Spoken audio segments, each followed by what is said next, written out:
with an interesting topic I have come today. Today's topic is adverb. আজকে আমরা অ্যাডভার্বের বিভিন্ন ভাগ, ধরন এবং তার ব্যবহার নিয়ে আলোচনা করব। মাই নেম ইজ অমিয় বিশ্বাস। আশা করি সবাই ভালো আছো। What is adverb? যে সকল শব্দ নাউন, প্রোনাউন, ইন্টারজেকশন ছাড়া অন্যান্য পার্টস অফ স্পিচ, ফ্রেজ এবং কোনো সেন্টেন্সকে মডিফাই বা বিশেষিত করতে পারে, সেই সকল শব্দগুলিকে অ্যাডভার্ব বলা হয়ে থাকে। ইংরাজি মডিফাই শব্দের অর্থ কোনো পদের অর্থকে পরিমিত করা বা বিশেষত্ব দেয়া। ব্যবহার অনুযায়ী অ্যাডভার্বকে মূলত চার ভাগে ভাগ করা হয়: সিম্পল বা independent adverb, indicating adverb, adverb denoting number and amount, and the last one is emphasizing adverb. Simple অ্যাডভার্বের শ্রেণীবিভাগগুলি আলোচনা করব। সিম্পল অ্যাডভার্বগুলিকে 9 ভাগে ভাগ করা হয়: adverb of manner, adverb of time, adverb of place, adverb of reason, adverb of affirmation and negation, introductory adverb, sentence adverb, intensifier and down toner.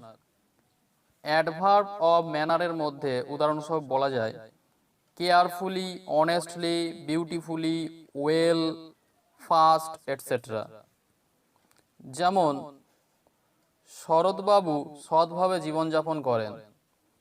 শরৎবাবু leaves honestly. এখানে honestly adverb of manner. Adverb of টাইমের উদাহরণ হিসেবে বলা যায় daily, সুন, before, never, always, নাও, etcetera. একটি বাক্যের মাধ্যমে দেখে নেওয়া যাক। সে রোজ এখানে আসে। He comes here daily. এখানে ডেইলিটা adverb of time. Next, adverb of place. For example, here, nowhere, everywhere, away, out, etcetera. Adverb of প্লেসের একটি উদাহরণ দেখা যাক। জহর সমরকে সর্বত্র খুঁজল।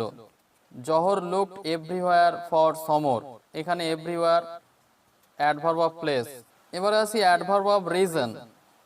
For example, therefore, so, hence, so that, etcetera. একটি বাক্যের মাধ্যমে অ্যাডভার্ব অফ রিজন বোঝা যাক। সেজন্য তিনি কাজটি ছেড়ে দিলেন। He therefore left the job. এখানে তার কাজ ছাড়ার কারণ হিসেবে দেয়ারফোর ব্যবহার হয়েছে। Adverb of affirmation and negation. উদাহরণস্বরূপ বলা যায় surely, certainly, undoubtedly, not ever. সে নিশ্চিত আসবে। Surely he will come. এখানে surely adverb of affirmation. Introductory adverb. Introductory অ্যাডভার্বের উদাহরণ হলো হেয়ার, দেয়ার। একটি বাক্যের মাধ্যমে এর ব্যবহার দেখে নিই। আকাশে কোনো মেঘ নেই।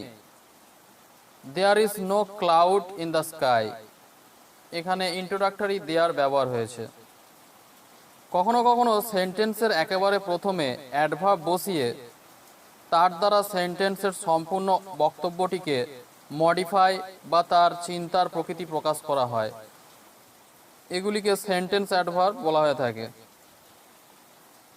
এবারে আসি ট্রান্সিফার। যে অ্যাডভার্বগুলি ভার্বের কাজের ওপর বিশেষভাবে জোর প্রয়োগ করে সেগুলিকে ট্রান্সিফার বলে। যেমন actually, certainly, thoroughly, definitely, surely, really, etcetera.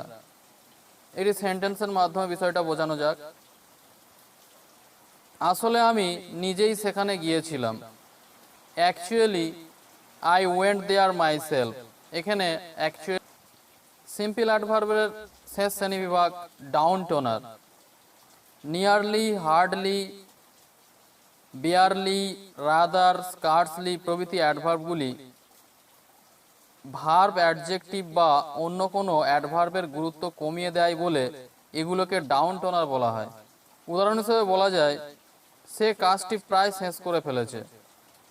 He has nearly finish the work. এখানে ডাউন টোনার হিসেবে যে অ্যাডভার্ব ব্যবহার হয়েছে সেটি হলো নিয়ারলি।